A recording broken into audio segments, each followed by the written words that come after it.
thank you all for coming out on a cold night. I appreciate you being here and sharing this practice with you.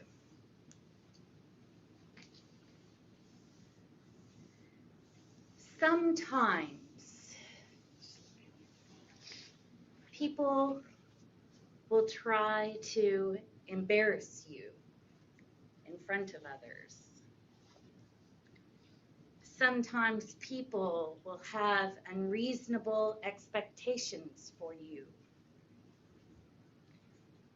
Sometimes people will only care about their needs, opinions, and points of view. Sometimes people will take credit for your work. Sometimes people will speak curtly. Sometimes people will lack kindness. Sometimes people will unfairly blame. Sometimes people will gossip behind your back. Sometimes people will sabotage your efforts.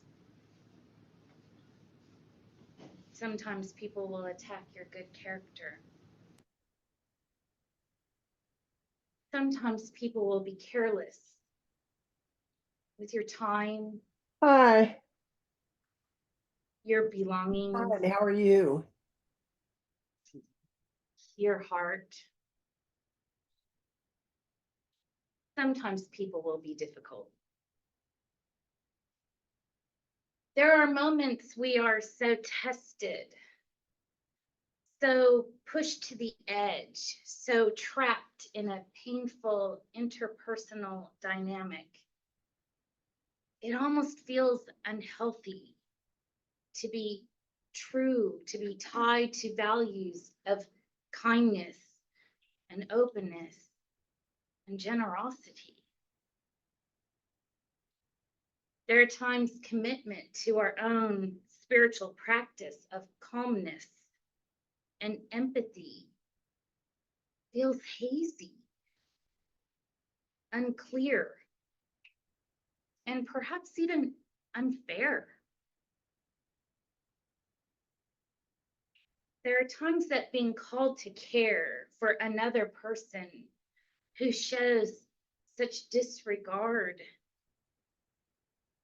feels cruel.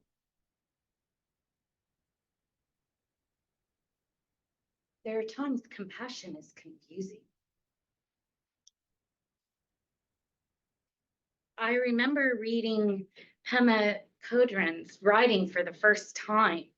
And unfortunately, I don't remember which book it was, but it was all about compassion. And the words sounded so good. I desperately wanted to believe those words, to live in those words. But my honest thought was,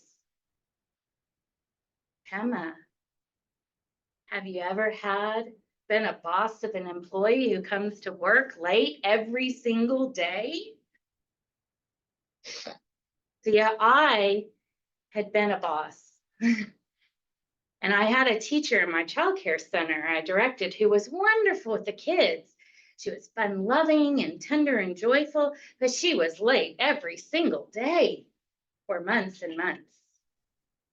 And it was causing such disruption to the work of our entire team. There were safety issues if we didn't have enough teachers to care for the children in attendance. Other teachers would have to stretch themselves to cover her absence. Parents wondered why we didn't have a complete staff, and it broke their trust. And I was in a constant state of anxiety. I had tried to be understanding, but my niceness was being taken advantage of. I remember I called her into my office to talk about it with her. And I said, with this amount of tardies, you've probably been late at previous jobs as well. How is it handled? She said, oh, I think they just didn't care because I was a good teacher. And it was then that I realized we have some mixed up ideas about compassion. That previous boss who didn't talk to the teacher about how her tardies had been affecting everyone wasn't being compassionate. In fact, by avoiding an honest conversation, the previous boss had fortified that teacher's delusional mindset. Imagine all the hidden interpersonal difficult moments with her peers that this teacher may not have recognized because people were not being honest with her. No, sometimes compassion requires honesty, not just supreme flexibility. Compassion may require that we get real with the feelings and frustrations under the surface.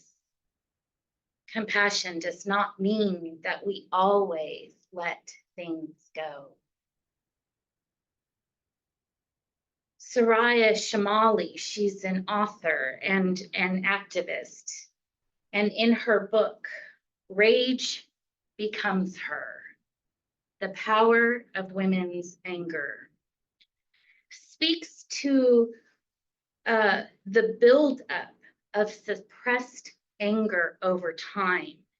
And while this book is specifically about women, and I don't want to take away from that because the whole point is to see the uniqueness of a woman's experience, there is a very human element that can apply to anyone who over time, whether due to gender, race, socioeconomic status, educational status, the person they love, or simply by being quieter and gentler than the rest of the world, anyone who becomes a sponge for other people's projection.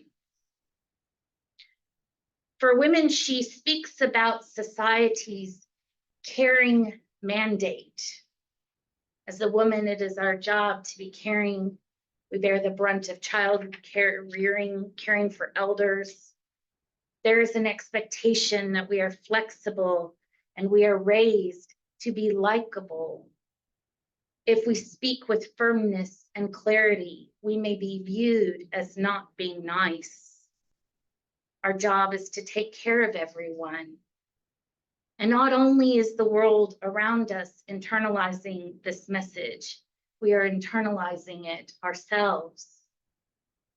A few weeks ago, a woman told me she was grappling with this same feeling of bearing the weight of the emotional labor of taking care of the feelings of everyone around her. But I want you to hear what Soraya has to say about anger. So I'm going to read directly from her book.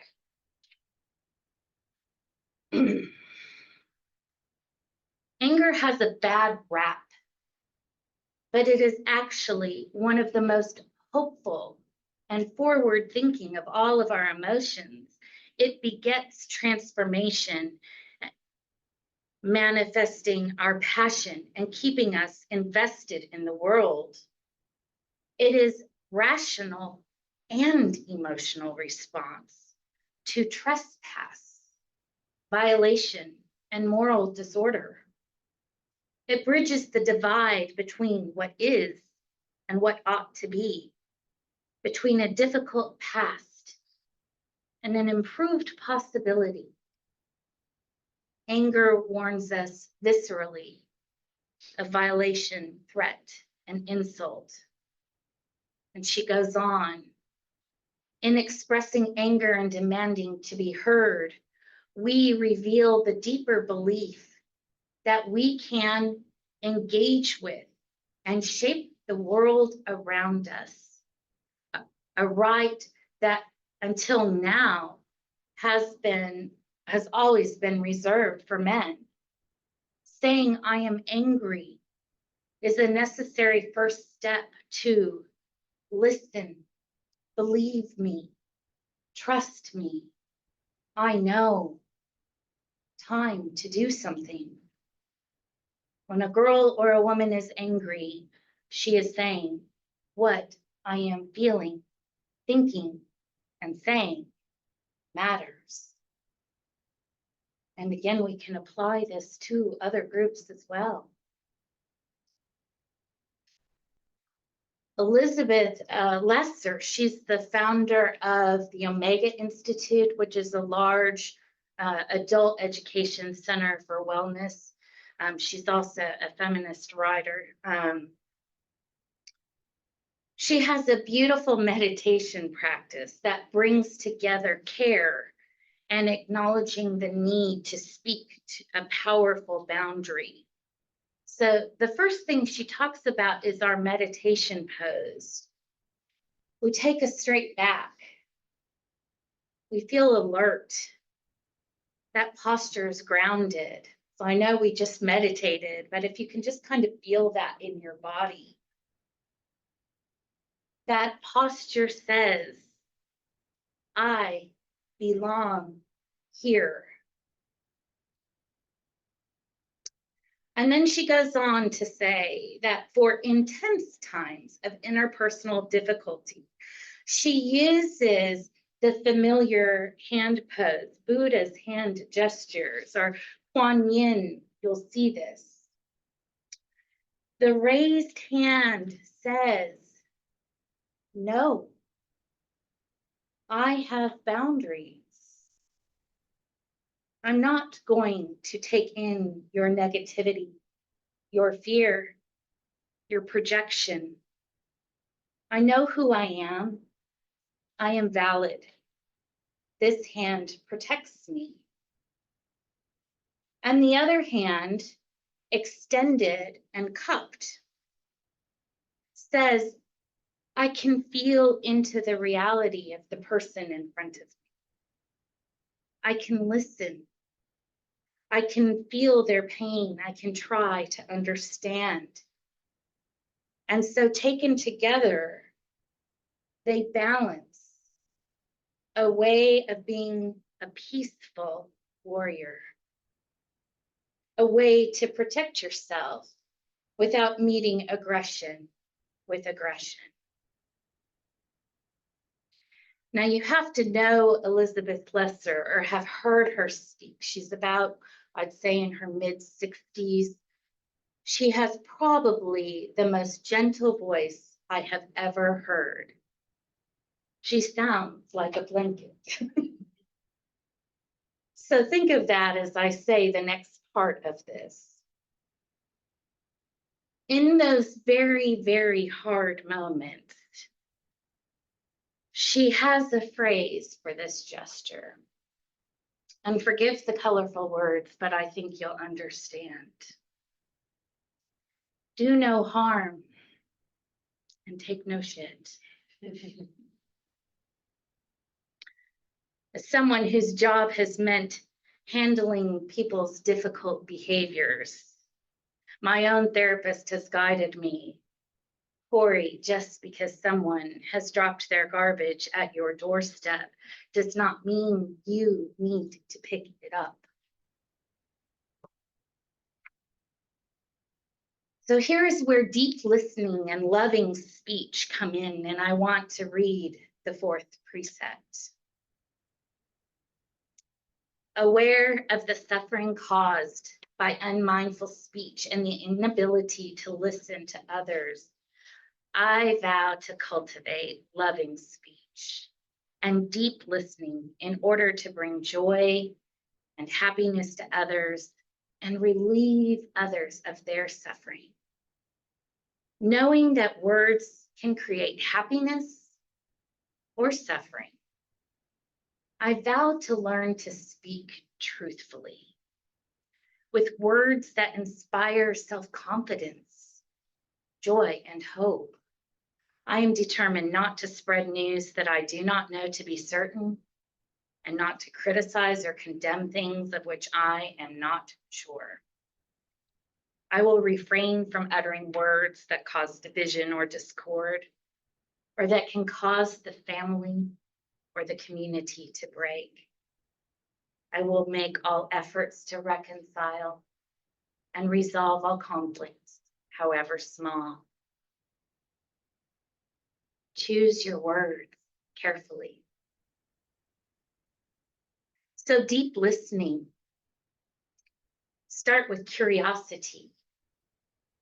Ty has said, you may be the only person who has really slowed down and listened to this person with difficult behavior.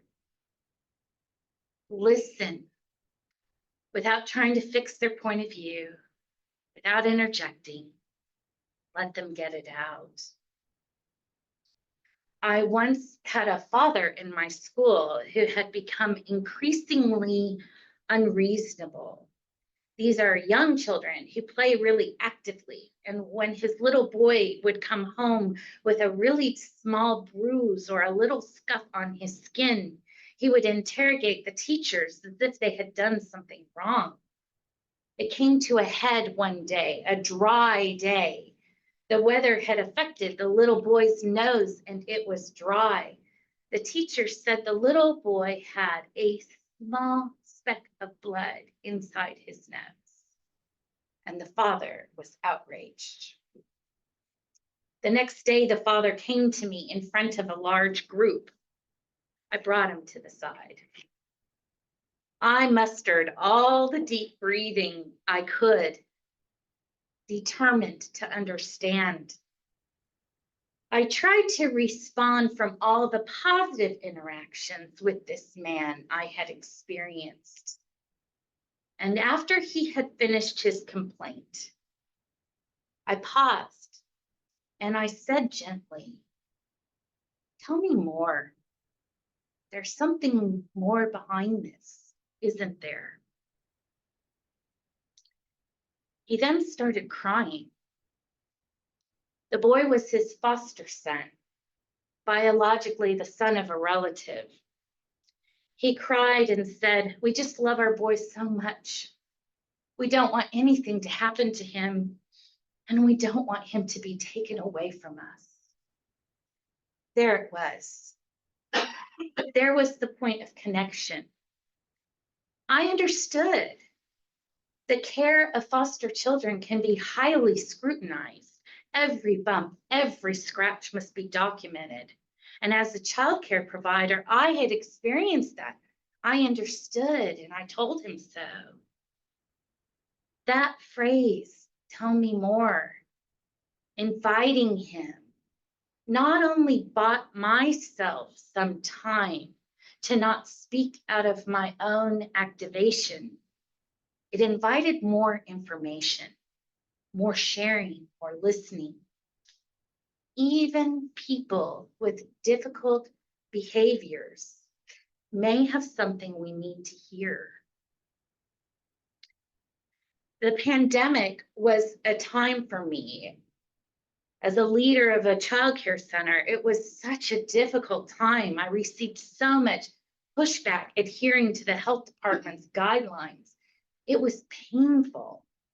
And I saw a lot of difficult behaviors. But it was also an opportunity to work on myself. One mother upset about my protocols sent me a lengthy email. There were a number of accusations in it that were incorrect. And normally that would have really activated my sense of justice. But I'd been really working on my meditation practice and my centeredness. So I called her on the phone. My practice helped me choose to let go of some of the details she had wrong. I realized that defending myself would serve no purpose, no relationship purpose, and would only be coming from a desire to be right. I accepted that her vision of me may be incomplete and that I was strong enough to handle that, and I listened. She told me about her deep sadness. The first year of her baby's life was not as she had hoped. She had envisioned coming and sitting in the rocking chairs at school, that we were in lockdown and the parents were left out. And I understood. I've been disappointed. I've had things I planned and prepared for, things I cared so much about not go as I had wanted. I could understand her. A different mother, also upset about the school's protocols. She would call me weekly, tying me up on the phone for almost an hour, questioning me the same questions each week. As a parent in my school, I felt I couldn't tell her no. Part of my job was to be accessible, although this became a question how available I needed to be. In the end, I chose to see the time she called each week, sort of comically, as my weekly tea time with this mom. I used it as an opportunity to practice my patience and my openness, to understand this came from a frustration with not being in control. And again, I could understand that. Somehow I was able to get through call after call after call after call after call. But there are times we aren't able to do that. The digs are too deep, the pain too hard, and we must look more carefully at what is going on inside of ourselves. The part in pain may be a need unmet. In the pandemic, the pain I felt was not being acknowledged for all the ways I was working hard to keep the parents' children safe and the school going. For you, it may be something different. So here are Ty's words again. Unless we look deeply into ourselves, this practice will not be easy. If there is a lot of suffering in you, it is difficult to listen to other people or to say nice things to them. First, you have to look deeply into the nature of your anger, despair, and suffering to free yourself so you can be available to others. He goes on, when I speak about this to psychotherapists, I have some difficulty. When I say that anger makes us suffer, they take it to mean that anger is something negative to be removed. But I always say that anger is an organic thing, like love. Anger can become love. Our compost can become a rose. Should we call the garbage negative or positive? It can be positive if we know how to handle it. Anger is the same. It can be negative when we do not know how to handle it. But if we know how to handle our anger, it can be positive. We do not need to throw anything away. After you breathe in and out a number of times to recover your calmness, even if your anger is still there, you are mindful of it. And you can tell the other person that you are angry. You can also tell them that you would like to look deeply into it.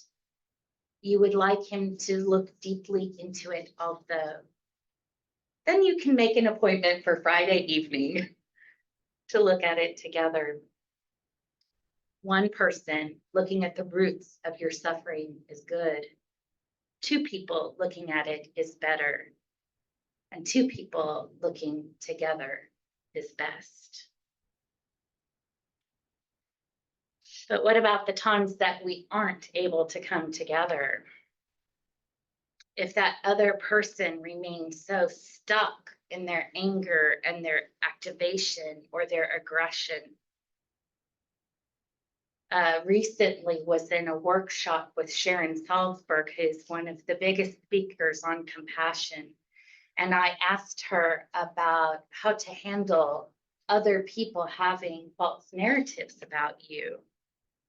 She said, you know deep down your heart and your intention. You know who you are.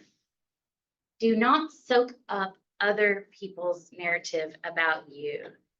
If there is something to build your awareness when interacting with this other person, you can take that in but you do not have to take in a harsh narrative or story that does not match your reality. You are not a sponge. Compassion. It's a prayer I say to myself when dealing with another person who won't let go of that activation. May I be compassionate to this person as I would want someone to be compassionate to me when I am stuck in my own delusive narrative. I acknowledge there are times that I have this tendency as well. And finally, it's information. If your good efforts continue to not help, it may be time to create some spiritual space, physical space, to put the hand of protection up and say no more. But if you are the one who is remaining stuck, a number of years ago, I had a friend I had been come close to over a period of about 6 months, and she got pregnant and asked me to plan her baby shower. She knew that I'd had a miscarriage, but didn't understand fully how the pain was deep. I was trying to get over it, and I struggled with how to be a childless woman around the joy of so many other women becoming mothers. As a friend, I told her I would love to come to her baby shower and celebrate with her, but I wasn't in a space to plan the gathering. She was very upset and posted about it on social media. I saw the comments of her friends and supporters that I didn't know right, that I was selfish. I knew I had a stone lodged in my heart that I hadn't yet been able to dislodge. I knew I had offered what I could to my friend, and then I knew I needed time. So I gave myself space. Sometimes the deep conversations just aren't possible, or the nature of the relationship is that it just isn't appropriate. This is when we fall on our support system, our friends, our family members, our therapists, our spiritual guides, our Sangha, to hear us talk through what we need. We can remember that just as the other person does not know our full story, we do not know theirs. When we work with children with deeply embedded trauma and dysregulation, we use the image of an iceberg. You can only see the top tip of the iceberg. Down below the water, there is so much more. We can accept there are things we do not know about each other. We can meditate with loving kindness for the other person, for ourselves, and all others who struggle. We can dismantle binaries in our thinking. You got to toughen up and let what others do and say roll off your back. Or you need to pause, care, be gentle, and take it in. Both can be true at once. In the same way, we remember we each have our own path, our own karma. We can care for each other, and we have interdependence. We have influence on each other's lives, but we do not have complete control over another person's decisions. Their life and practice is theirs, and your life and practice is yours. We can remember this difficulty between ourselves. That's not the end of their story, nor is it the end of yours. The path continues.